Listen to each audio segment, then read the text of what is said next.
নমস্কার, আমি জলি সরকার খাবার ঝুড়ি চ্যানেলে আপনাদের সকলকে স্বাগত জানাই। আজ আমি আপনাদের সামনে একটা রেসিপি নিয়ে এসেছি, সেটা হলো বাঁধাকপির তরকারি। খুব সহজভাবে কি করে করা যায় সেটা আজ আপনাদের সামনে আমি তুলে ধরছি। তাহলে চলুন ভিডিওটা শুরু করা যাক।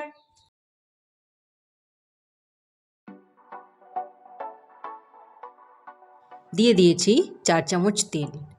এর মধ্যে আমরা দিলাম তেজপাতা এবং গোটা জিরে। এবার আমরা আলুগুলো ফ্রাই করে নিচ্ছি। আলুগুলো হালকা ফ্রাই হয়ে গেছে।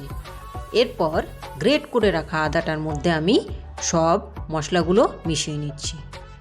দিয়ে দিচ্ছি 1 চামচ চিনি, হাফ চামচ হলুদ, হাফ চামচ জিরে গুঁড়ো, হাফ চামচ ধনে গুঁড়ো, প্রায় 1 চামচ নুন।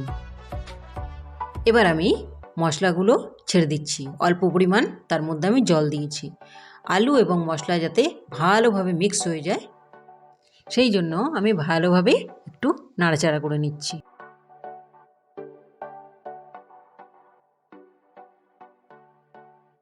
কিছুক্ষণ আমি এটাকে বয়েল হতে দিচ্ছি, তারপর আমি ফিরে আসছি।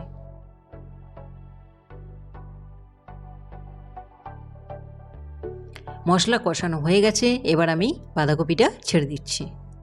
সাথে আমি টমেটোটাও ছেড়ে দিচ্ছি।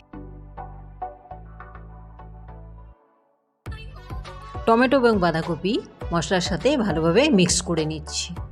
এখানে আমি আর এক্সট্রা জল অ্যাড করছি না, কারণ বাঁধাকপি থেকে কিন্তু জল ছাড়ে।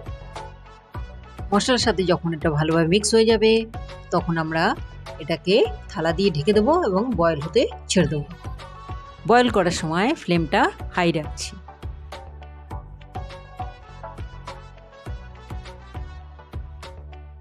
জলটা দেখুন একদম কমে এসছে। জলটা যখন শুকিয়ে আসবে অটোমেটিক বাঁধাকপিটা তৈরি হয়ে আসবে এবং সফট হয়ে যাবে। তৈরি হয়ে গেছে আমাদের বাঁধাকপি। রেসিপিটি আপনাদের কেমন লেগেছে কমেন্টসে জানাবেন। রেসিপিটি যদি আপনাদের ভালো লেগে থাকে লাইক, সকলের সঙ্গে শেয়ার এবং খাবার ঝুড়িকে এখনই সাবস্ক্রাইব করুন। ফেসবুক এবং ইনস্টাগ্রামে আমাদের ফলো করুন। এই দুটোর লিঙ্ক চ্যানেল ডেসক্রিপশানে দেওয়া আছে। নমস্কার।